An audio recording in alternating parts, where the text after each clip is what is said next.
PV അൻവറുമായി കൂടിക്കാഴ്ച നടത്തിയ Rahul Mamkootathil MLA പരസ്യമായി തള്ളി പ്രതിപക്ഷ നേതാവ് VD സതീശൻ. തന്നെ പോയത് തെറ്റാണ് എന്നാണ് എന്റെ അഭിപ്രായം. ഞാൻ മനസ്സിലാക്കിയെടുത്തോളം അയാളെ വിളിച്ചു വരുത്തിയതോ മറ്റൊക്കെയാണെന്ന് തോന്നുന്നുണ്ട്. അപ്പം കാണുന്ന അയാളോട് അങ്ങനെ ആവശ്യപ്പെട്ടു ഞാൻ മനസ്സിലാക്കുന്നത്. ഞാൻ വിളിച്ചു വരുത്തിയതല്ല, അദ്ദേഹം എന്നെ വിളിച്ച് എന്റെ സൗഹൃദം, അദ്ദേഹവുമായി എനിക്ക് സൗഹൃദമുണ്ട്, എനിക്ക് നിങ്ങളെ കാണുന്ന നിങ്ങൾ വരും എന്ന് പറഞ്ഞു. രാത്രിയിൽ പോയി PV അൻവറിനെ കണ്ടത് എന്തിനാണ് എന്നുള്ളത് വിശദീകരിക്കാൻ രാഹുൽ അല്പം കഷ്ടപ്പെടുന്നുണ്ട് എന്ന് മാത്രം അത് കണ്ടപ്പോൾ തോന്നുകയാണ്.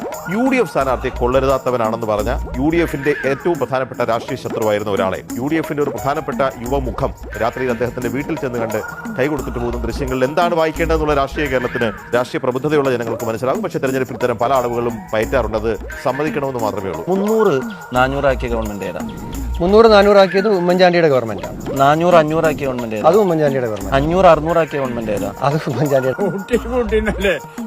കൂട്ടിനല്ലേ പറയുന്നുള്ളൂ, കൊടുത്തു എന്നുള്ള വർത്താനം പറയുന്നില്ലല്ലോ.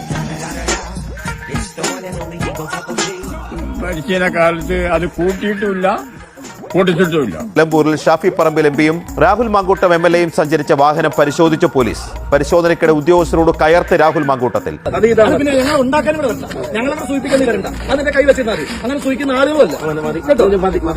നിന്റെ സർവീസിനുള്ള പാരിതോഷികം തരാം, അത് തരാം കേട്ടോ. ഇതൊന്നും ഇതല്ലല്ലോ, നിന്റെ സർവീസിനുള്ള പാരിതോഷികം തരാം കേട്ടോ, ഓർത്ത് വെച്ചോ.